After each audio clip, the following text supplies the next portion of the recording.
So, welcome back to module 3, part 3, last part of this module. Would you like to talk about anything that we have been gone through the first 2 days? Yes. Mana. Maya, I had a question.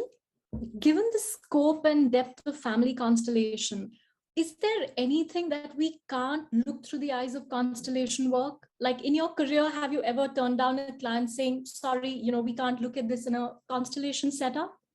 Good question. I would say no. The only thing I can tell you, like I said before, I always say that you can only look from your personal viewpoint. Right. On something abstract, like an abstract, like, okay, let's look at, I don't know, at the Russian government, just to say something, right? And what it is doing to the world. That's not going to work, right? Sure. You need, you always work with a family system, or with a system as such that you are part of, you being the client, right? So if there is a, let's stay with this silly example, if we would have a Russian participant who had trouble with the government, definitely they can, he can constellate himself and the government and what's going on there, right? Definitely. But, if just out of curiosity, there will be no coherent results if we do that. Right. Other than that, I don't think is there anything you can't look at?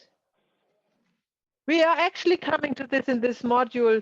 There are limits, like in terms of mental impairments, right? There are limits. You come to a point where you say, okay, that's not, healing is not within the cards. Sure. But you still can look at it, but you just don't. You won't have any satisfactory healing process going on. That's definitely possible. Hi, Abby. So Rocio, yeah, what to say?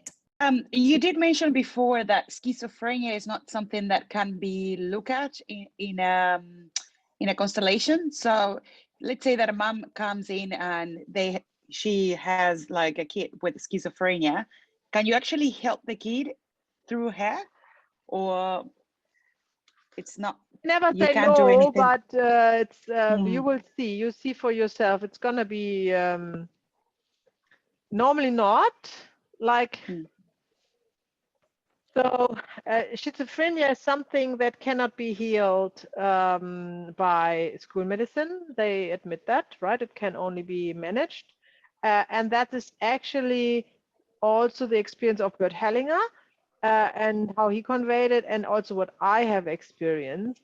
There is something like destiny or karma, or there's something going on that you can't break through. It's like going in circles. You always come to the same point. It's not moving forward. It's really interesting. Yeah. You still can look at I've read somewhere though. Yeah, you go. It says that schizophrenia is like a Bert Hellinger thing. It's a family issue that goes through several generations. It's not a personal issue. If you look at schizophrenia as an ill person, you cannot help. The system has an unresolved issue of murder and victim. When the murderer and victim are both excluded, they are represented in one person. A schizophrenic person does service to the family out of deep love. This deep love can point to resolution. The solution works for all members of the family by Bert Hellinger. It's a Bert Hellinger statement, apparently. So it's like a murder or something? Yeah. So that was in the constellation that he has observed. So what is the key message here is that there is an entanglement with two opposing dynamics, right? Murder, victim. You normally are entangled with one, right? Not with two. And that's also the other cases of schizophrenic. There's a case that's actually on YouTube. It's also on our list of YouTube videos. where there is a child schizophrenic and the parent entangled with both parents, and the parents are kind of fighting or something going on there. So this is what you have, and because this is kind of you know, if you have one entanglement, you can heal it. But if there are two entanglements that are opposing each other, you're running in circles. You go to the one, then you go to the other, you go to the one, you go to the other, and it's kind of you're running in circles. So this is really tricky to deal with. And also, if your client is schizophrenic, I wouldn't admit it to the workshop neither. Yeah. You know, Yeah, I mean, true. this is far beyond what you can, I mean, far beyond. So the only cases of schizophrenic I have seen in person are when we are doing a family constellation, that one family member shows symptom that is represented of schizophrenia, right? And then you can see, and we talk about that actually today, that they are running in circles and there is no breakthrough normally with these representatives. Claudia? I wonder actually about psychopaths or sociopaths. Could you actually do something with them? Could you? Oh, no, never had that. You never had that. Never Yeah. had that. Never had that, but it's very close to schizophrenia, probably, eh? Probably, yeah. And Yeah. and usually I think that they become a perpetrator. Like that's kind of. Now, one question on that, you know that you can actually see like some signs of sociopathy or whatever it's called in English in kids. You know, for example, kids like harm animals and all that kind of stuff. Is that something that a mom can actually constellate? Let's say that a mom comes and say, I've been like seeing my kid having like, I don't know, like harming animals or being like aggressive to people, that usually that develops. Well, that's what I know. Can you actually constellate that, Maya? Definitely, yes. Okay. So the mother can always constellate for their children, especially when they are young, and behavior issues are great to constellate. We don't know if, you know, we don't know if there's healing possible for the child, but we definitely can constellate it, right? So yeah, so I would say, to answer your question, I'm coming full circle, you can constellate everything from a personal perspective. If there's healing enabled is another issue. There might not always the possibility for healing. There are boundaries. And I always think of the boundaries as karmic. Some things meant to be the way they are for the sake of whatever, the soul journey of the person who's involved. And you see that in the constellation. That makes a lot of sense. Thank you, Maya. This is also why you are not in charge as a facilitator to perform a certain to produce a certain end product, so to speak, like happiness or freedom for the client. That you can't, right? It's not in your you're not capable of doing that. Nobody is. True. There are definitely boundaries. Sorry, my only question, I mean, it arises from that, say I practice a lot of modalities. So and it's so tempting to just look at every aspect from constellation work. So I was just wondering if there's like a discerning criteria that this can be looked at it. Otherwise, I feel like I'm going to forget. I don't want to do any other modality at all. No, you can use it for everything. Yeah, you can use it for physical ailments, emotional ailments, even spiritual issue. Yeah, you can use it for everything. Everything, as long as you have a client who's personally involved. Thank you, Maya. That's very insightful. You use it also, of course, you know that, for organizations, for other systems.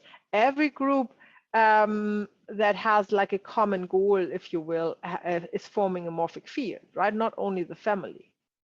Yeah. So if you're looking, you want to change your job and you want to look at the boss and the other employees and the customers and the product, so you can do that all with family constellation. Right. However, on a multiple or how can I say that, on another level, it will always represent the family system. But you don't need to know that. in order to help the client in their issue with work, you don't need to know if the boss is representing mother and one of the employees is representing a great-grandfather. You don't need to know that, because you can enable the healing movements by following the orders of love in this constellation. But it is, when you look deeper, then you always see the family members behind the other persons in your life, because that is kind of a spiritual law, right? That everybody that you attract in your life is somehow representing a family member. So Maya, then would it be right to say that whatever we face in life, it is a family issue, whether ancestral, whatever, but we are only dealing with our family issues, whatever we face in life? Would it be safe to say that, or is it a very bold statement to make? That's a quite bold statement, and I would add to a family system in the way Bert Hellinger defines it, right? Yeah. But it is true, we are not accidentally meeting anybody, and it always represent aspects of us, and we are a product of our family system. So yeah. So you can, if you add the spiritual dimension to a family constellation, then you can maybe lift it above the family system, right? But when you're looking at physical or emotional issues, money issues, partnership issues, when you're looking at to solve these issues, there will be the family somewhere involved. Got it. That's wonderful. Thank you, Maya. Okay. Anything else? Yes, Julie. Maya, I was just wondering, excuse me, if you can constellate for the same issue multiple times, or would you wait that period of manifestation to see if something had changed, or would there be layers unfolding every time you sort of worked on the issue? Do you have a specific example, something in your mind? Oh, well, I was just thinking of, I did a constellation on my son's behaviour, and if that was still continuing several months down the track, would it be worth doing another constellation on that? Does that mean that there might be something else? Yeah, okay. Sure, yeah. Some work has to be continued, definitely, yes. Okay, yes. okay, yes, great, yes. Thank you. Yes, so definitely you can, but you're not doing the same constellation, you just have the same issue. And then you see what the field reveals a few months later, like another layer and another layer and another, like the onions, So if you have if you're constellating for your son and for a certain behavior, and then after a few months this behavior is still there, then you just, you look at it and see what's coming up now. Because you can always really constellate one layer, if you will, onion layer per constellation. You don't want to, go jump steps or go too deep or something like that. Okay, right. Okay, so let me share my charts. And then we go into today's teaching content.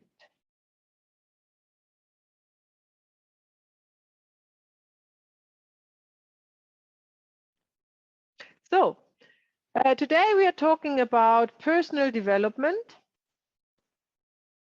unsolved emotions, and troubleshooting. What do we do when we think we are in trouble in a constellation? So, personal development, lifestyle choices, unsolved or trapped emotions, conditioned belief system, that's all issues we have to look at on a personal level. And we will make an exercise about it. So that's that. And then we have, we talk about the dark night of the soul, about black spots, lacatosis, troubleshooting. So troubleshooting is not the personal development. Now we are switching to family constellation back. This is what we talk about, mentally impaired participants and family secrets, because we haven't covered that yet. And now we will do an exercise if we have enough time for that. We have also an exercise before the first break, so we definitely have time for one exercise. Okay, let's start with personal development. It might be a given and too simple, but it is good to remind yourself that you can only give what you have, right? And you can only see what you know. And you can only find what was previously in your possession because you have lost it. So everything that you want to give, you have to possess first. This is different to a math teacher who is learning mathematics stuff and then teaches this to the children, or a football player, a football coach who is a good coach who reads a lot of, I don't know, books about football and is a good teacher and teaches that. Doesn't need to play football, right? That he doesn't need to have any abilities to be a good football player. But when you are a helper in emotional or spiritual issues, you need to be clear of your own, right? And why is that? We will go through that today. So just remind that your personal developing comes before everything else.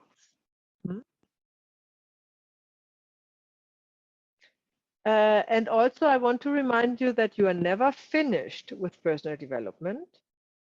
So especially not finished to start to facilitate. Yeah, there is no such point. So yes, personal development is important, and there is a certain kind of foundation and base necessary, but then there is not the point where you can say, okay, my personal development is now finished and now I can start working, right? That's not going to happen.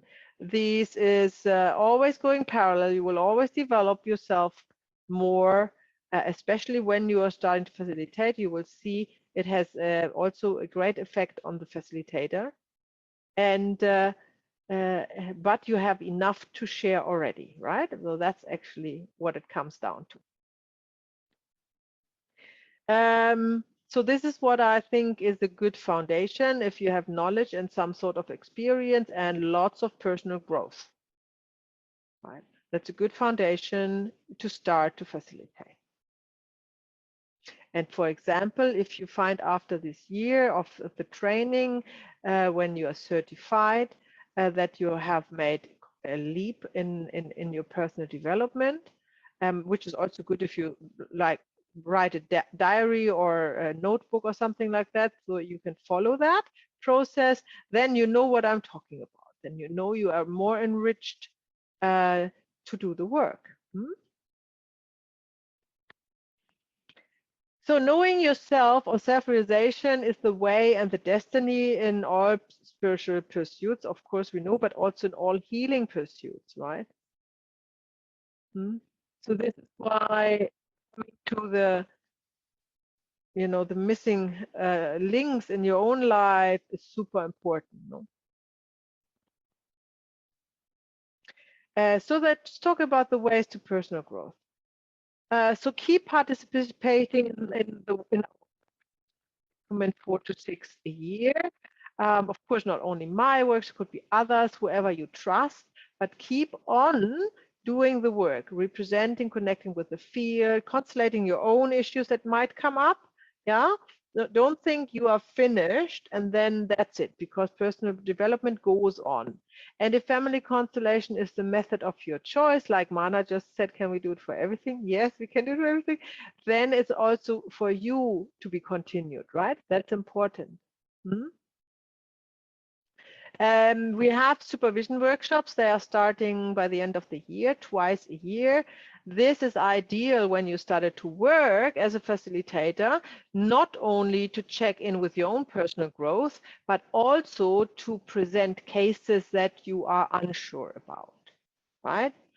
So when you will see when you start to work, there will be cases you are unsure about, and if you make good notes, you know, about it and come on a supervision workshop, we can actually recreate the constellation and look at it and maybe what was missing or what went wrong, or, you know. So this is the purpose of the supervision workshops. Continue to read uplifting literature. I mean, in anything, but Helling, of course, or others. There are so many. I cannot name. And you know, you have the list of books that I recommend, but there are hundreds and hundreds of more. So find your own path, find your own gurus, and follow that. And if it's in line with the work of Bert Hellinger, you know, then it's good. If it's kind of not in line with the work of Bert Hellinger, then you might question it if that's, you know, your way. So you will find that from wherever you tackle it, you will always come to the same point. If you are following your path, then regardless what the teacher, when they have lived or what they have said, they will all have the same essence for you to offer, right? And if this is all coherent and is in line with what you are seeking for, then you know you're on the right path with these teachers. Something completely different than you might, you know, you might question. So this is how you can find out teachings for you. This is very individual, right? Everybody has their individual teachers. And especially the mixture when you have several is always very individual. Go to other retreats for personal growth. Don't miss out on that. When you start to work, you might feel, oh, now I'm working. It is really uplifting. I can tell my own life, I always go to yoga retreat every year. I find it absolutely paramount, even if it's just a day or two, but I find it absolutely paramount to get out of what I do day in, day out, and you know, go into somebody else's energy field who I trust and who has a high energy, and refresh and learn new things and new inspirations from that. So this is really, really good. Make it a thing in your life that you're seeking out, a workshop or a retreat once a year at least. Can be local, can be online, whatever. Yeah, that kind of uplifts you and keeps you connected with like-minded people, and that inspires you. Then have a daily routine is also very helpful to stay connected with the field and help you in personal development, right? A practice that is grounding and centering is very helpful. Of course, if you have like a yoga practice or meditation practice or praying practice, that's great. If you don't have such a thing, you may want to try some different things out. There's lots of trusted methods readily available that are based them and not in modern focus. So see what you can find if you don't have it yet. Really helpful. And even if you just sit down, I don't know, for 5 minutes and watching, you know, closing eyes or staring at the wall and just, you know, connect and do nothing, right? And not thinking about family constellation or what you do, just to connect and let life help you with whatever you need, right? Without intention or without material needs. We talk about that later. Lakato. Just connect and feel, you know, how you're part of life, and that is something. That is actually everything, right? That everything that we really need to know and to feel is that. That keeps us safe and sane. Make good lifestyle choices. That is my personal recommendation for personal growth. I think lifestyle choices is A, the easiest thing to do. B, or changes in lifestyle choices is the easiest thing to do. B, it takes you a long way. And you never know what the outcome is on the other end in terms of emotional and spiritual guidance and release. So when I talk about lifestyle choices, that's what I mean. I mean, think about alcohol. If you drink, why do you drink? How do you feel when you drink, right? How would you feel when you not drink? These are all interesting. I don't tell you what to do. I'm just want you to be aware of it, no, and not just follow a custom you have for all your life blindly, because it's a lifestyle choice to drink alcohol or not to drink alcohol, and it's a different. It changes you, right, or the other. So just think about it and make a choice. Same with the drugs. If you consider or you do and use any drugs, and I'm also including so-called spiritual drugs, like ayahuasca or whatnot. Drugs in general are altering states of mind and nothing else. So it's still concerned with the mind, right?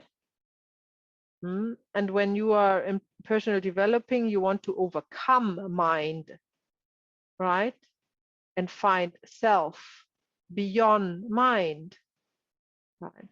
And that's the same with alcohol. Alcohol is also altering the state of mind, You get out of your mind, so to speak, yeah, a little bit when you are drunk or tipsy or whatnot, yeah, but that's it, and you be back. There is no gain in that. You know what I mean?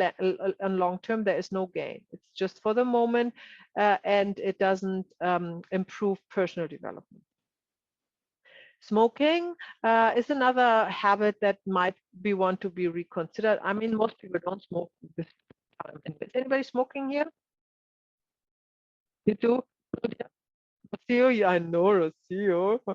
Again. I have to do another constellation about it. Yeah. Oh, absolutely. We should do that. Yeah. So I have smoked half of my life. I know what I'm talking about. This is a choice, you make a choice, and this choice is easy for you if you have a higher goal, right? If you have something that your heart really beats for, then you can make a choice. Come addictions, no? So find this higher goal that is contradictory to your habit, and then you can decide, okay, I choose a higher goal, so I don't do this, whatever habit. I let go of this habit.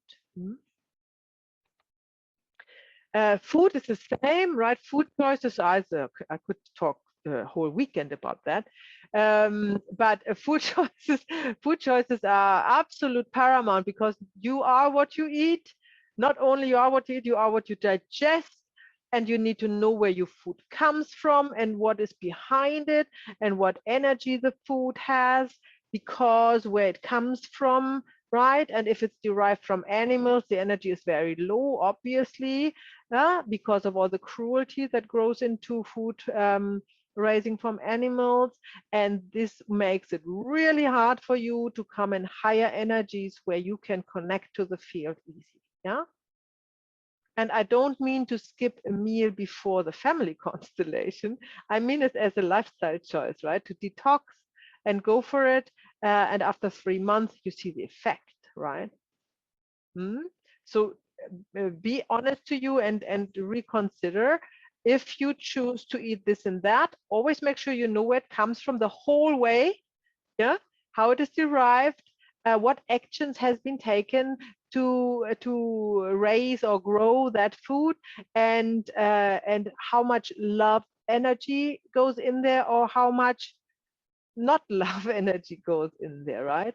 Lower vibrating energy, and that is what you eat, right? And you cannot fight it. That's just what it is. You will, you don't get into higher vibrations of compassion or unconditional love if your daily diet always drags you down, right, to the lower energies of abuse and pain and whatnot. Yeah. The daily routine, we talked about that. So this is something that is always happening. It could be really anything, but on the other hand, doesn't need to be the same. It's kind of contradictory. Having a routine is not the same, but you know what I mean. A routine is great. It could be varying. So, you know, you can say, okay, I take whatever 15 minutes out of my busy life and do completely something, I don't know, without electronics and without talking, or you know, you find your own thing, whatever you like to do, and make it your the time where you connect with yourself, with your higher self, if you will, however you want to call it, or with your own family system, and reassure that you are supported there and you are grounded. Then we also have, of course, the system of the humanity is also a system, by the way. No, we are part of humanity. That's a system, and Earth is the same, right? We are humans. Is Latin from the made by Earth or from Earth, right? So the people, the humans and Earth, we are deeply connected, and we are forming a field as well. So this is why grounding exercises and walking through the woods and going on a hike and doing, you know, all this outdoorsy stuff consciously with joy to connect outdoors. That is grounding, and that is also uplifting, and it raises the energy. It raises the vibration of your beingness, right? There is actually a term in Japanese for forest bathing. That is a thing in Japan. I don't know whether you know that, Avi. Something more detailed. It's called Shinrin Ryoku. Oh, thank you. Forest bathing, yeah. And I loved it when I learned about it, because I can imagine that when you live in Tokyo and some of these mega cities and you never see, and you are so busy and you have a little apartment and it's all concrete and you never see nature, that you have to make it a thing, right? You have to make it every Saturday. You go out and go in the forest bathing to get your portion of earth and grounding and everything. Yeah.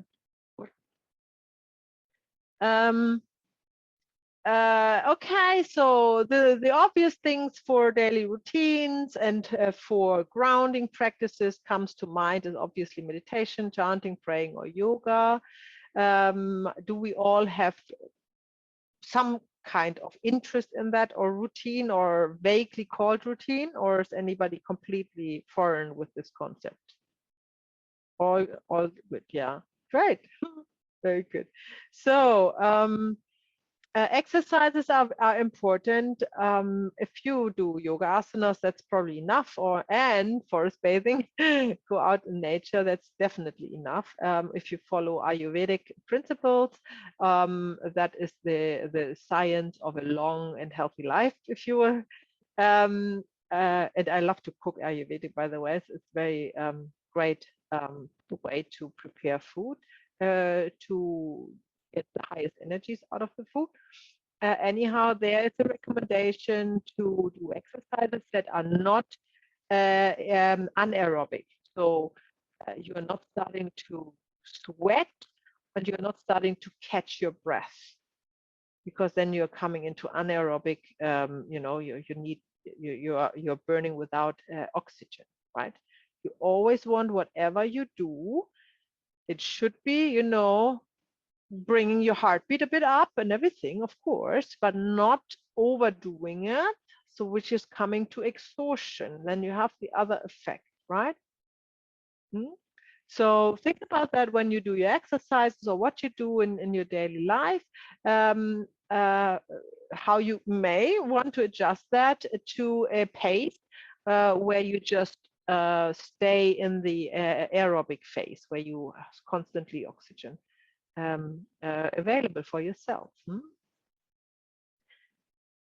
Reading is another thing that is great for as a daily routine, for example.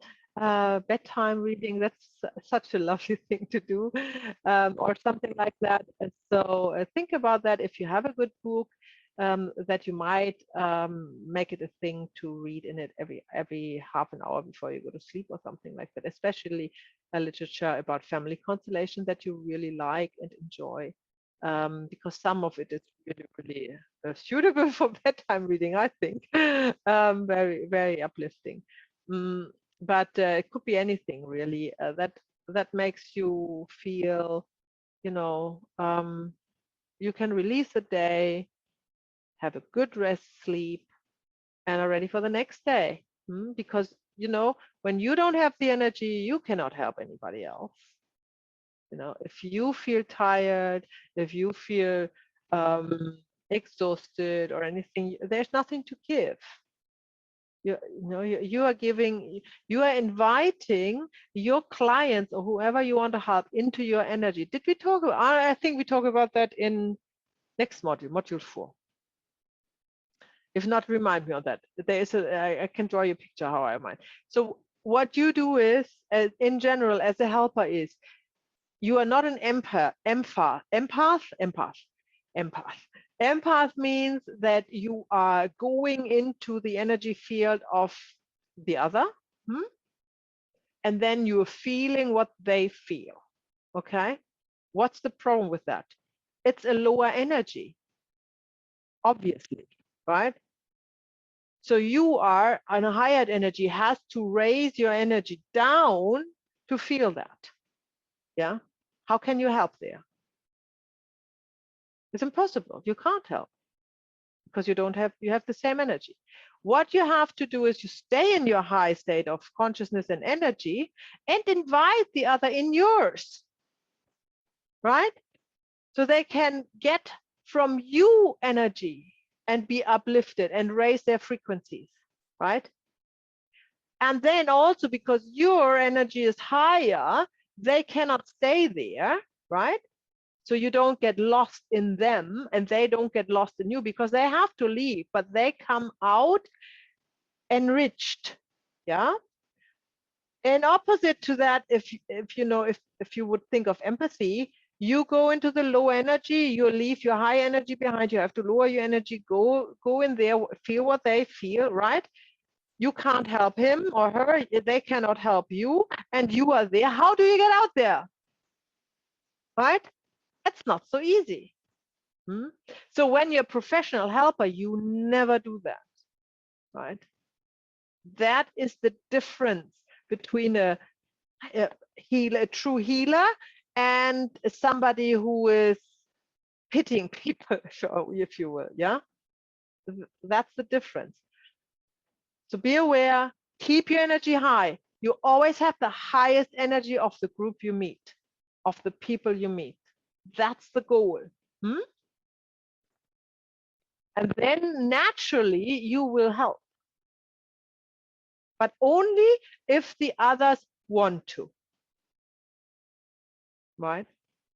Now that's another topic. If you think of the art of helping, you're not helping anybody who doesn't want to. Right? Why would you? They need to ask you. I think everything else is quite not in order. I know I had a discussion once with Malcolm Southwood. He said, we are each of us have so many negative thoughts once in a while or often about others, that are kind of on an energy level dragging them down. Why can't we have positive thoughts about somebody else without us, and don't ask them to have that? So why can we not have positive thoughts and energies about somebody else and uplift them without them knowing or being asked for? And I totally agree, of course. Yeah. But as a professional helper, I think that's going too far. And that's kind of the line, right? In general, yes, you wish all beings or a group of beings or what you can pray for them or include them into your intentions or into all of this. But as a professional helper, if you see somebody on the street and you think this person needs help, Are you going to them and say, I make a family constellation with you? Nah, exactly. No, you wait till they come and ask you. Rocio, you want to say something? I have that thought the other day. I was walking in Cuba Street in Wellington, and there was this homeless there, and I was like, "Oh man, if you could just do one family constellation." But and then I have that thought of, yeah, maybe, you know, going to those community things and just offering to whoever wants to, you know, to be part of it. But yeah, I don't know. It was a thought that I had when I was That's walking. beautiful, You know? Rocio. That's a beautiful thought. I know that they do it in Germany. I know they do it a lot in schools and in prisons and in other, you know, community organizations. Family constellation is a vital part of helping, definitely. So yeah, if you can set that up in Wellington, that would be awesome. Yeah, but they have to come, right? They just have to. You can just offer your service, and then they have to come. Mm-hmm. Yeah. Okay, animals, lifestyle choice and animals. Since we want to raise our energy and go high, and we go in this in module 4, certain frequencies, then the frequency of compassion is quite high up there, and it's an achievable goal for everyone here on Earth, right? And compassion is easiest trained with animals. It's a bit difficult with people because you can't get over some, you know, resentment to certain people or organizations or governments or pharmaceuticals or whatever. But with animals, this is easier. You can be compassionate to animals. So this is how you can train it. It's also to do with your food choice, of course. But also without the food choice, you can see if you can help animals, SPCA or adopt or whatever you can do. Or just adore the spider in your house and the work they do, fetching all these flies, not bothering anyone, doing this beautiful nets, you know? It's just the little things, helping a bumblebee that's drowning in the pond or all of this. So things that might come natural to you, you can also make it like a meditation, a conscious choice. And this is all raising the energy. Friends, so word on friends. When we all love and need our friends, right? I was just contemplating, I'll probably make as a blog post that we actually, friends are actually people, when we are honest to ourselves, we need, right, around us. So we are at the stage of needing these people and they need us, and that's all good. That's a deal, you know, vice versa. But it would be lovely to come to a stage to not need a friend, just to love the friend, right? Without any state of need. That would be lovely. Anyhow, that is probably a long shot, but what is for sure is when you are personally developing and raising your vibrations, the friends are probably not necessarily doing the same. Yeah.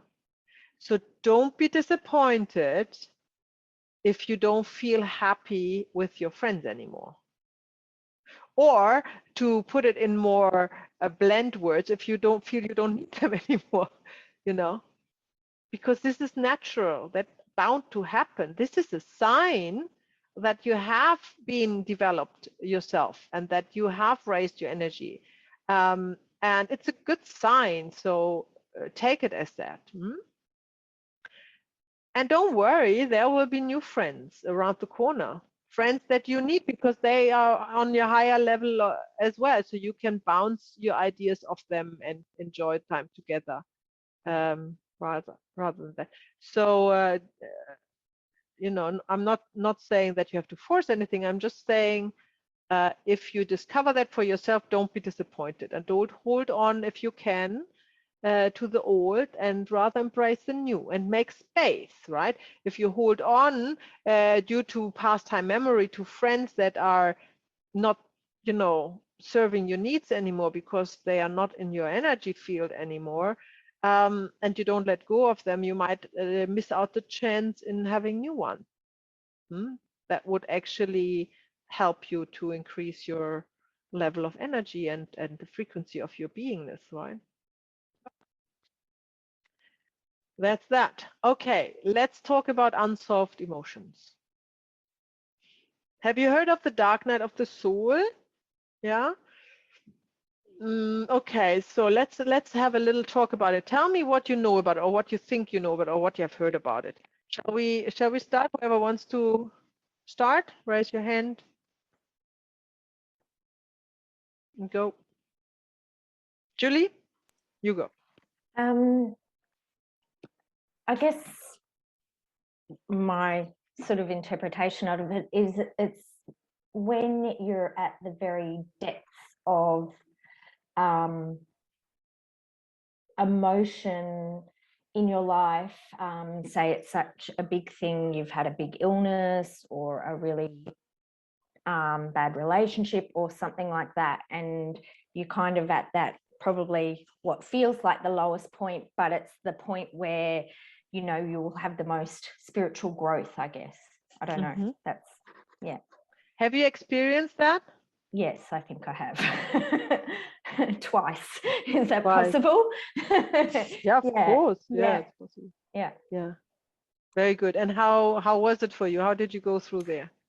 I think you get to a point where it's like the stages of grief, where you have to cut to acceptance of where you are right there and then to be able to sort of pull yourself out, I guess, in a way.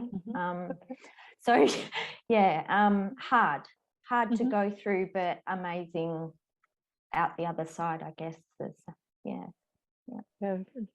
Thank you for sharing, Julie. Who else has a concept or an experience with this? Yeah. Rocio? Yeah. For me, like I've been through a few dark nights of the soul, but for me, it's a time of like self-inquiry, like trying to understand deeper levels of myself, and it includes just seeing the things that you don't like about yourself. So usually it's quite hard. Like it's sometimes it's actually quite hard to accept. It's about, for me, it's about that self-inquiry and self-acceptance, which it's really hard. And as Julie said, sometimes it requires you like touching rock bottom to actually say, okay, I need to do something about this.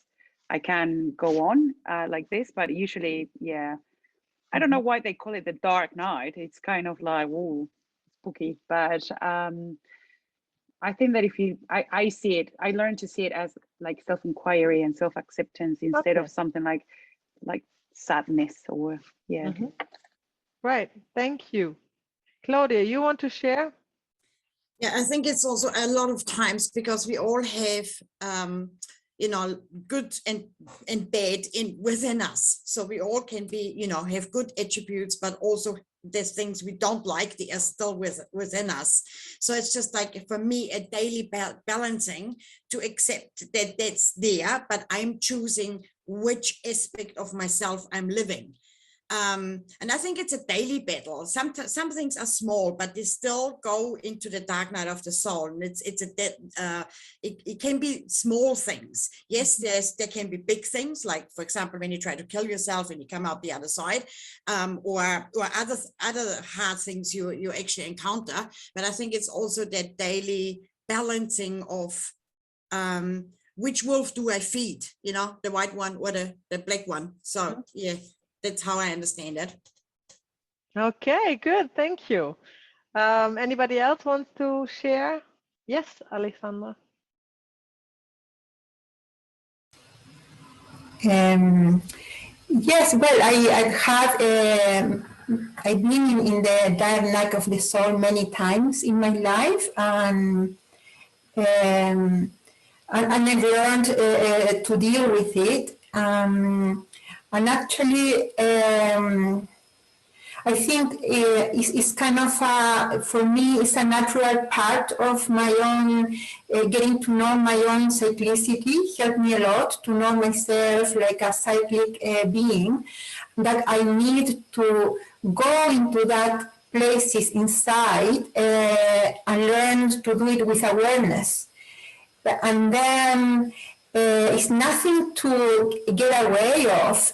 For me, it's been a lot about bringing light and knowing myself in these places, integrating, and also letting go whatever is needs to be gone naturally. I mean, it's just allow it to happen rather than control it or and actually call it like going to the cave. I know the feeling when I'm going into the cave, and I love it. I do it willingly, and I meet many treasures there. It's been very empowering to learn to mother myself, to find these memories, or learning to sit with difficult feelings, and really allow them to move in my body and breathe them. It's been actually, I found a lot of transformation and growth out of it, and I'm very grateful of that. Dark nights of the soul. I always feel like they are like winter. I don't see it much here, but at home in winter, we call that barbecho. There is in the fields are like raw, open, and you see these dark fields with nothing growing, but everything is happening underneath. And all this soil is getting ready to receive the seeds. And I feel I see myself walking on this dark night of the soul like my own winter season. Mm-hmm. So, yeah. Okay. Very nice. Thank you for sharing that. Wonderful. Anybody else? Yeah, I'd like to share. Yeah. I feel like, the term dark night is because that's the darkest point at night and the next day is dawn, right? So the more dark nights you go through, and which I've realized is that there's always that bright dawn, hope, relief that comes at the end of it. And so the more you go through this dark night and the more you realize that there is that sunrise right after that, you become stronger and more hopeful. So yeah, it's sort of like a training of patience, I feel as well. Mm-hmm. Yeah. Yeah. Thank you. Mm. Yeah. Anybody else? Shall we move on, or Mana? Yeah, you go. Oh, okay, I'm left. So, Maya, what I think is in Christianity, they say there's a night of resurrection or a day of resurrection. I believe it happens to us not after death, but while we are still alive. Like we all go through two lives. And personally, for me, I used to be a journalist, and now I'm on the spiritual path. So I'd just say the bridge between the two professions or my lifestyle choices was the dark night of the soul. So I went through a journey and I transitioned there. So that's really my take on it. Very good. Thank you for sharing that, Mana. Great. Okay, so I hear that there are variations of the perception of the dark night of the soul, from something that can occur on almost daily or every night to a big event, which in Christianity would be probably resurrection. The origin of the word dark night of the soul is from the Middle Ages, and it is from a monk or from monks that have created this term, and we will talk about that, I think, in the next slide in detail. We also talk about black spots and black holes. Have you any idea what I mean with that? Or some probably call that shadow aspects or something like that. Yeah, I hear about Young. Is it the one who wrote a lot about the shadow work? Like it's Yes. actually put like seeing Carl your Gustav Jung, darkness. yeah. Yeah, Yeah. Yeah. So the way we're referring to it is the part in yourself that is unsolved. An unsolved emotion is creating like a black spot where everything that is energetically the same is absorbed. Like in the universe, if you will, a black hole, right? So it's absorbed in there. So that meaning it cannot be observed, right? In the other, because you observe as you're absorbing it into yourself, because it's your black hole, right? So that's the thing we will talk about, unsolved emotion, family entanglements, definitely about that. We also talk about conditioned beliefs, trapped emotions, and lactose is my favorite term. Never heard, right? Good. Awesome. Okay. So let's, oh, I thought the diagram. Well, I go with the charts. It says trapped emotions. So let's start with trapped emotions. You're familiar with the emotional body, right? So you have a physical body, you have an emotional body, you have a mental body, and lots of other bodies around you, which we don't need to look at. And there are lots of spiritual books about it, especially in yoga, or in the Vedas, or in other cultures, that you can look that up. Now we are mainly concerned with the physical, emotional, and spiritual body, right? Or the mind. The mind is actually connected to the emotions, right? Because the emotion comes from a thought, right? If you think about it, you can be happy ever after, and then you have a thought about, I don't know, the pet you lost 10 years ago, and you are down in a second, right? Emotionally. It's just the thought that comes first. Every emotion that is coming up has an underlying thought that might is not observed, so you just feel the emotion, but the thought is there. And one of the practices to resolve trapped emotions is to find the thought that comes first, right? And then be aware that you have control over your mind, and you have no control over the thoughts. They're kind of coming and going, but you definitely have a choice to believe in the thoughts. It's always your choice. You can always dismiss a thought and say, go away, I don't want you, I don't believe you, it's not my concern at the moment. Like, you can all, that's your choice, right? So, and these emotions that are accumulated in the emotional body when they are unsolved, and then we call that also trapped emotions. And there are actually lovely methods and books other than family constellation where you can quickly and effectively release trapped emotions. One of them is the emotional code. I don't know whether you have heard of that. Yeah, Julie. So it's really interesting. You can Google that book. I think it's on the list of books anyhow. And do it for yourself and do it for others and release trapped emotion.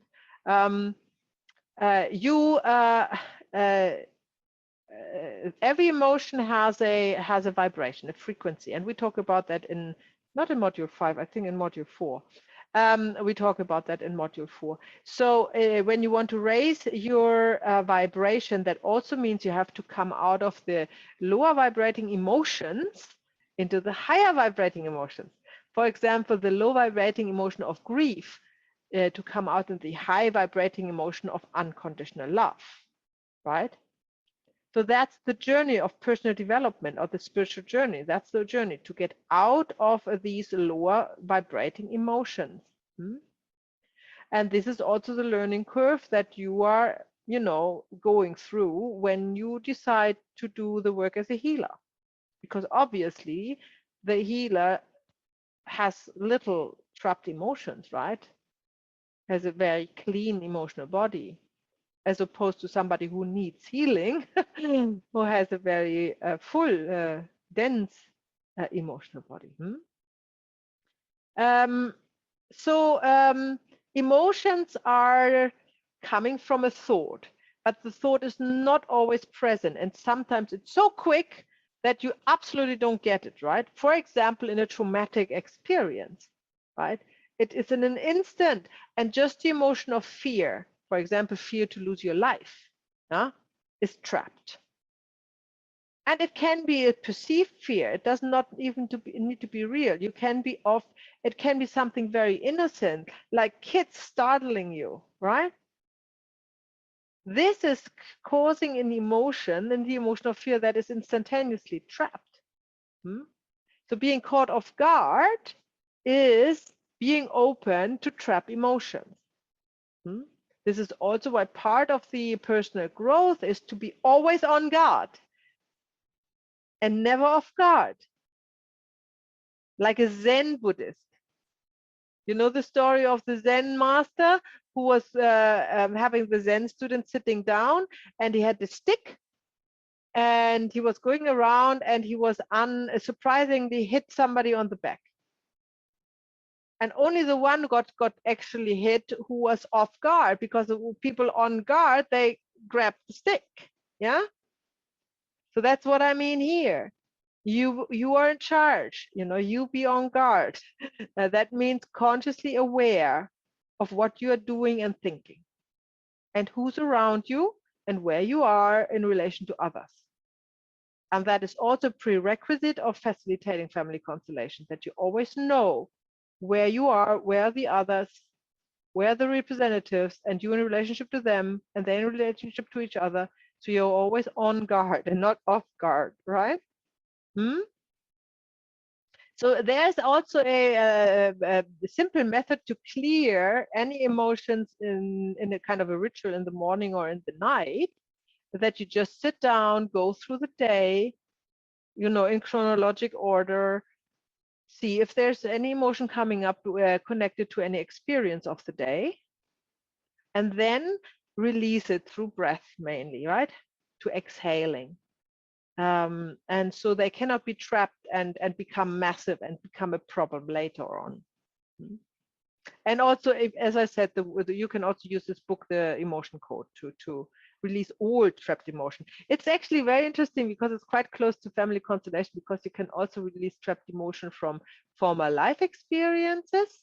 And as we know that we are incarnating most often in our own family systems, meaning that's also already family constellation work involved there.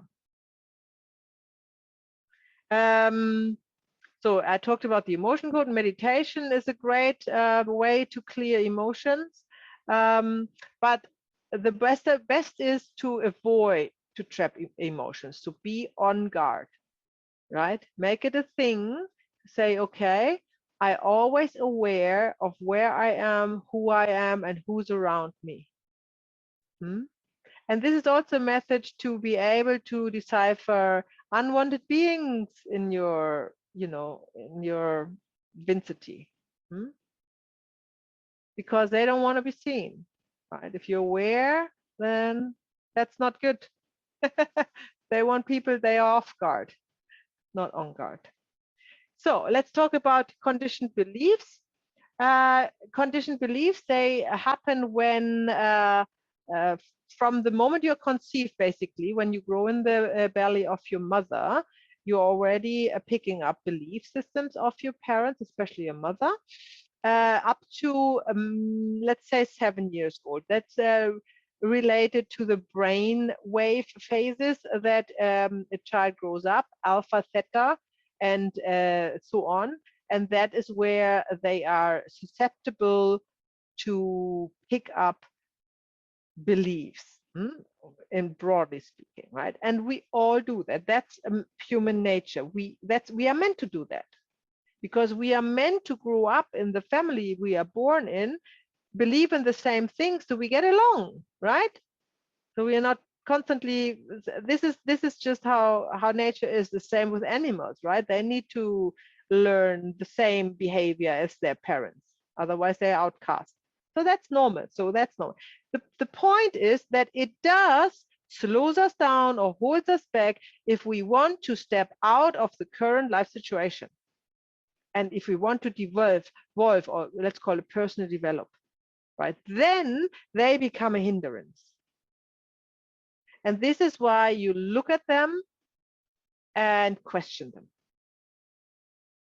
belief systems, because you don't need them anymore. You are not a child anymore. You are not living in the same situation anymore. And you want to be free to live in any kind of life situations with the same high vibrating beingness that you are, right? So we pick up belief systems from parents, caretakers, teachers, family members, church, community, wherever, well, you name it, everywhere, mainly in the time from when we are born to 2 to 3 years old. That is the most susceptible time. But then obviously it continues, right? It continues. And once we are 7, we have the belief system also that we have to believe in what teachers say. And then so they can continue to indoctrinate us, and we are not questioning it because we are already conditioned to believe that what parents or what teachers say is right, right? This is why a whole new, well, that's a whole different story and discussion, but this is why a whole new world view has been invented about 500 years ago, and school system. So we are all believing in that now. For us, this is a done deal, right? There is no way out. It's just 500 years old. It's really impressive how that works. Just think about it. It's also called the Newtonian worldview. You know, the guy with the apple thingy. So this is belief systems. They need to be addressed. All of them need to be addressed and questioned when you're doing the work. Because you can only know what you believe in, right? It is kind of impossible to perceive or work outside your belief systems. They are like your boundaries. They are like your fences around. That's where you know, that's where you work and live in. That's what you do. So they must be broadened, broadened, and maybe even coming down as much as possible. You have to find your own path. That's really, really important. Of course, you can follow teachers to a certain extent, but there is one day you have to follow your own path. You cannot follow somebody forever. That's not possible. So I want to talk about, before we do the exercise, I want to talk about the dark night of the soul, because I don't know why I don't have it on the chart. I have to reconsider that. So the dark night of the soul that I'm talking about is mainly one event, maybe two, but mainly one event. The first one is the most important one. When you, I'm sure I have a chart. I don't know where it's gone. I have to look at it in the break. When you go through that's like a deep depression, and it is really in the night. It's a sleepless night, right? It's a sleepless night where you question everything and where you find no meaning in life, and where you really think, what is this all for, right? You have no grounds anymore, and you think you can, that all makes no sense, and what are you doing here, and why, and all these questions. This is what is originally called the dark night of the soul. And of course, some people commit suicide in this when they are predisposed for that, but this is not what this night is for, obviously. This is to go through and come out on the other side. Because to shed belief systems, to embark on your own path, the first step is to go through questioning everything. And when you question everything, it is not pleasant, right? Because you feel you have no grounds to walk on. Nothing is there. And that is very, very, very disturbing. And that literally keeps you up at night.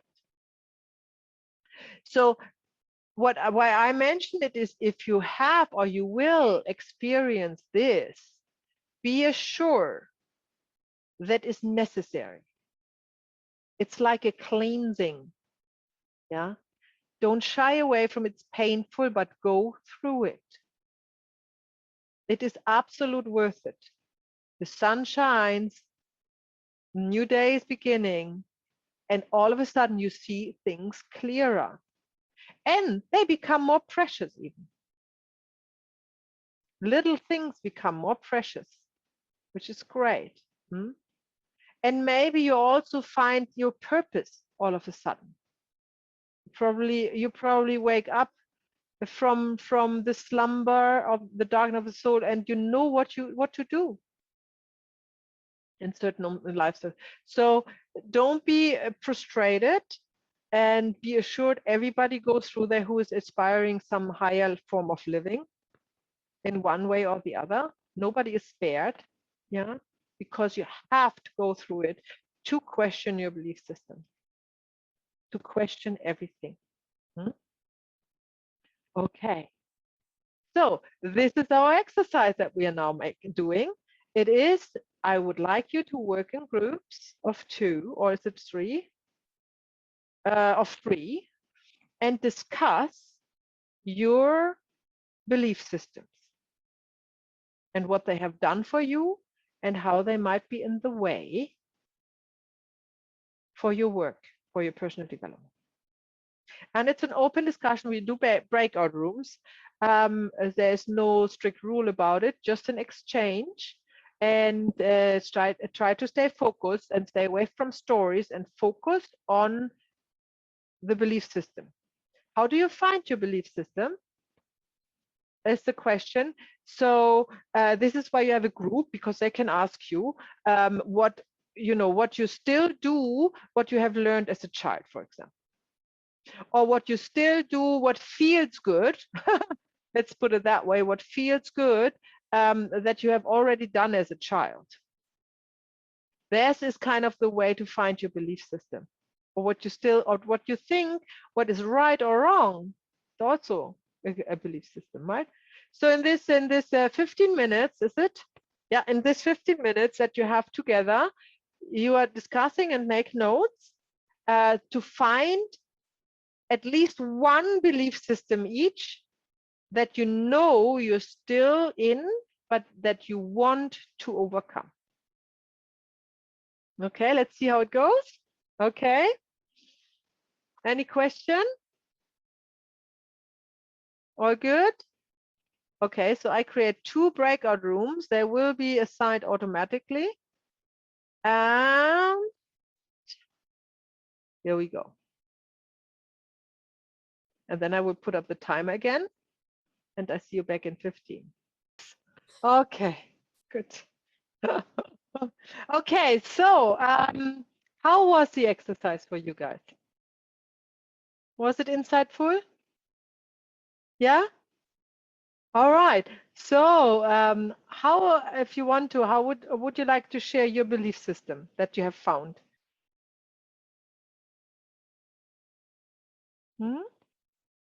Or not? You don't want to share that? Yes, you want? Okay, Alessandra, you go. Yeah, why not? It was a nice exercise with the girls. Well, the one that is being more in the surface now, because there are many, but is I don't belong. The feel of not belonging. Very good. Yes. Thank you for sharing. Who's Yeah. next? I can go. For me, it's all about you always put people before yourself. So it's others before you. That's my belief system. That's the right thing to do. Yeah. For everyone or just for you? For myself. They're interesting. Okay, thank you for sharing. Who's next? I can go next. Yeah, I have a conflicting belief.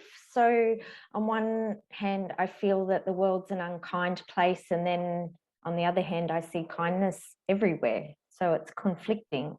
Yeah, but deep-seated from childhood. I feel that why is it unkind? Why is the world unkind? Yeah.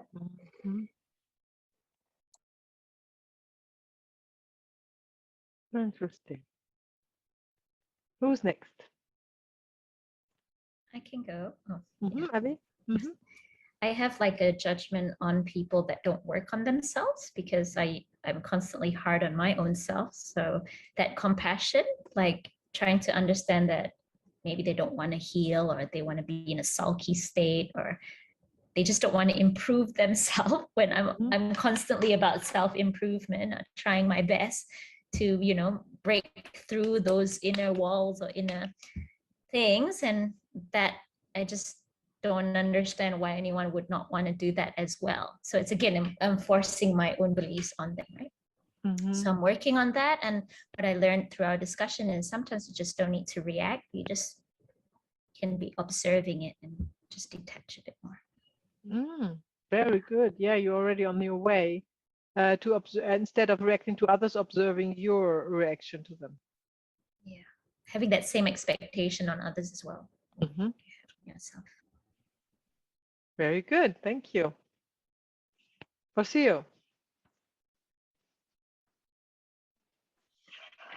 I have this really strong belief that I am fat and big, and so I don't feel beautiful, basically. And the other one, I have a few actually, but the other one, it's, as Mana said, is about healing others and like being very focused on others instead of putting me first. So yeah, and I'm working with that. Like I'm working on it already. So very good. Thank you for sharing. And Claudia. I have to admit that I don't have an obvious belief system anymore. I have broken through all of the belief systems I got given from my family, because I've broken completely away from all of it. So I'm wondering whether there's somewhere a hidden belief system in me, but I'm actually quite comfortable with the world and how the world works. I do not judge people. You know, I haven't in a long time, so it's just like whatever you need to do, you need to do. I don't care what people think of me. They can think whatever they like because it's their business. And so I just concentrate on myself. I have huge compassion for people. I used to be having sympathy for them, but I have overcome that a long time ago as well. So I just wonder, maybe there's somewhere a deep seated, which is not obvious, but at the moment I could not name anything that I would feel that would block me from wherever I want to go. So yeah. Good. Okay. Yeah, who knows? There will be also, for every one of us, will be a hidden or several hidden belief systems that are not coming to the forefront. But if they need to be addressed, if that's the hindrance of your path, then it will come up. It will show in one way or the other. And now that you know what you're looking for, you will be more alert, right? And not so reactive, more observant about it. And whatever belief system it is, the way out of it is not to do the opposite and dismiss it, right? Be aware of that. That's a trap. So just because you have this belief system doesn't mean that now you have to dismiss it or adopt another belief system that's opposing to it to get out of it. That's not the case. It is to be observant of the belief system, understanding that it's conditioned, looking maybe even in a regression or in a constellation or in a meditation or whatever, looking at the situation when you were a child, when this belief system has been created for you, and going through it and leaving it behind like a pair of shoes that you have grown out. No? Okay, awesome. So we go in our break. We have 10 minutes break, and I found the slides. They're all coming up. So I was just not quite there yet, but we will go through every detail that we talked about before. Okay, 10 minutes. I put the time on. See you in a bit.